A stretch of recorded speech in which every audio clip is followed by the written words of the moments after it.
في النهارده محضر لك حاجتين مهمين جدا: مفاجأة ونصيحة.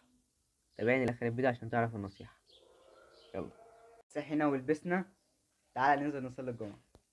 خلصنا صلاة الجمعة، تعالى نقعد نذاكر شوية بقى وبعد كده نقرا قرآن.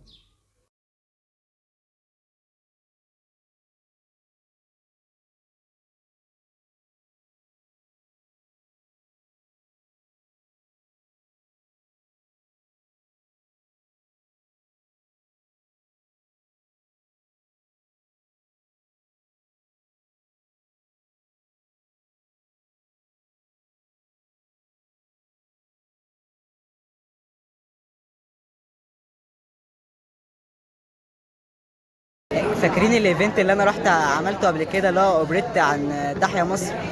الحمد لله خد اول محافظة وعجينا عملناه في نادي الشرطة هنا، وهنزل لكم الصور ان شاء الله.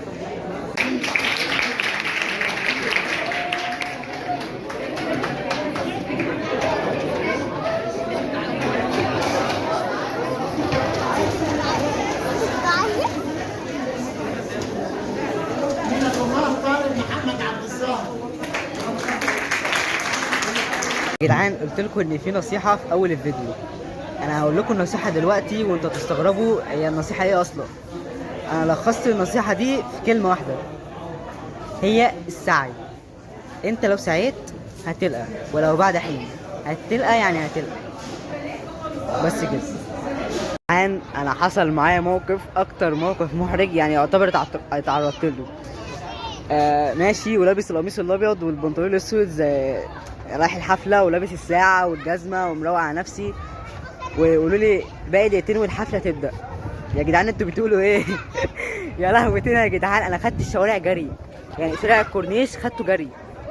تخيلوا الكاريزما كانت عامله ازاي بقى، يعني الكاريزما ضاعت، بقت في الارض خلاص.